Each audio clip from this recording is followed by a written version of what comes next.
A paz do Senhor Jesus, tudo bem? Estamos aqui para mais um momento de reflexão bíblica no segundo livro das Crônicas. E hoje nós vamos meditar no capítulo 10, versículos 1 ao versículo 3, que nos diz assim: E foi Roboão a Siquém, porque todo Israel tinha vindo a Siquém para o fazerem rei.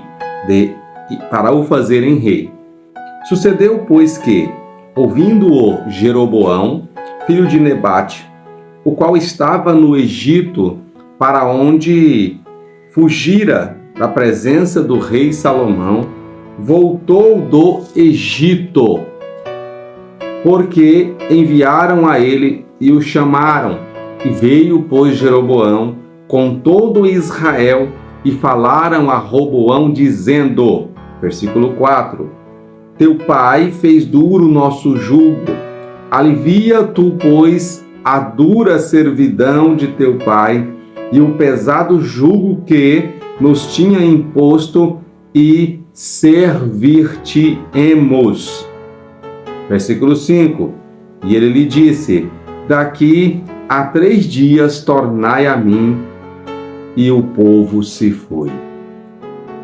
Meus queridos, chegamos ao capítulo 10 do segundo livro das Crônicas dos Reis de Israel, e nós temos sempre que estar em mente que o segundo livro das Crônicas dos Reis de Israel fora escrito para os irmãos que voltaram, os judeus que voltaram do cativeiro, e ele tem um propósito de incentivá-los a se manterem no Senhor, santificados, para que eles possam permanecer naquela terra, uma vez que eles já foram tirados de lá por causa da sua desobediência. Então, nós vamos ver que, apesar de esses 2 livros, primeiro e segundo Crônicas, trazerem o relato daquilo que já acontecera, esses relatos vêm com ênfase, naqueles reis que tiveram um reino de sucesso, com mais ênfase, com menos ênfase naqueles que foram fracassados e incentivaram o povo à idolatria, para que eles consigam manter na sua mente que é preciso manter-se perto de Deus para ter uma vida próspera e abençoada na presença do Senhor. Então nós vamos ver que, a partir agora do capítulo 10, nós saímos da história de Salomão e passamos para os sucessores do reino, começando por Roboão, filho de Salomão, e indo então até o período do cativeiro. O que nós vamos perceber aqui nesse segundo livro das Crônicas é que ele está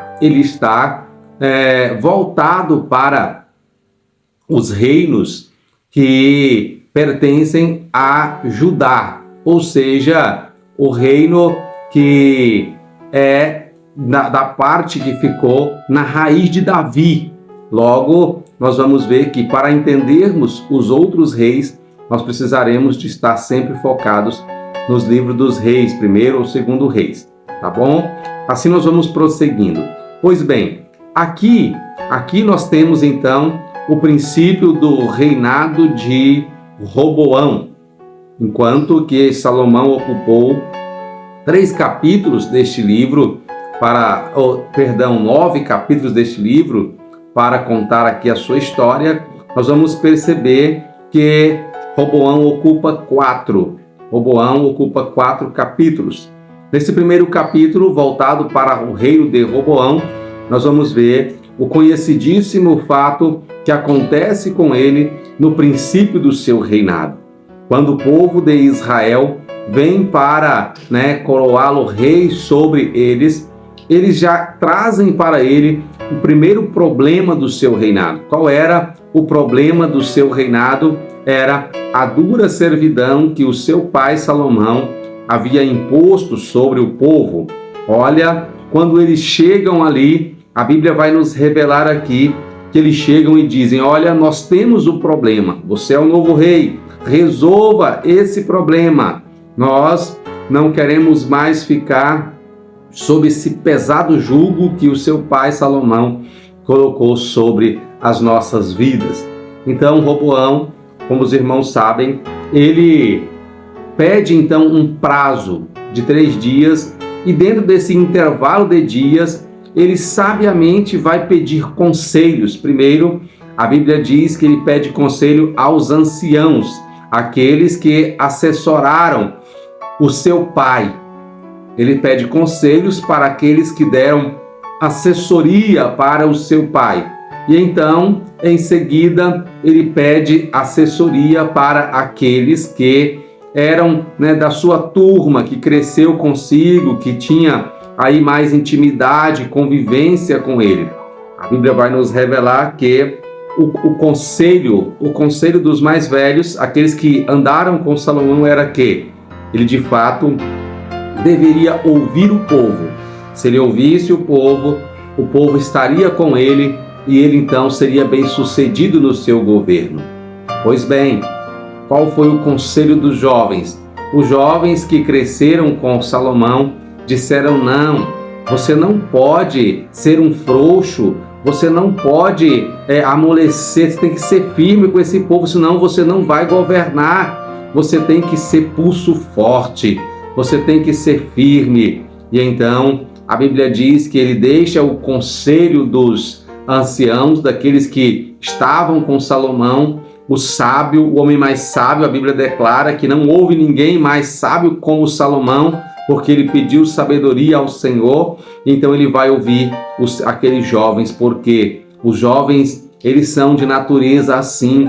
Os jovens são dados à adrenalina, ao risco. Então ele entende que era melhor ouvir os jovens, e a Bíblia revela então que por causa disso o reino foi dividido de suas mãos, porque depois de 3 dias, quando ele volta para o povo, para dar ao povo ali a resposta, que ele diz que ele não iria amolecer a cerviz, ele não ia aliviar a cerviz que estava sobre eles. Então o povo se revolta contra o seu reino, e o seu reino é dividido.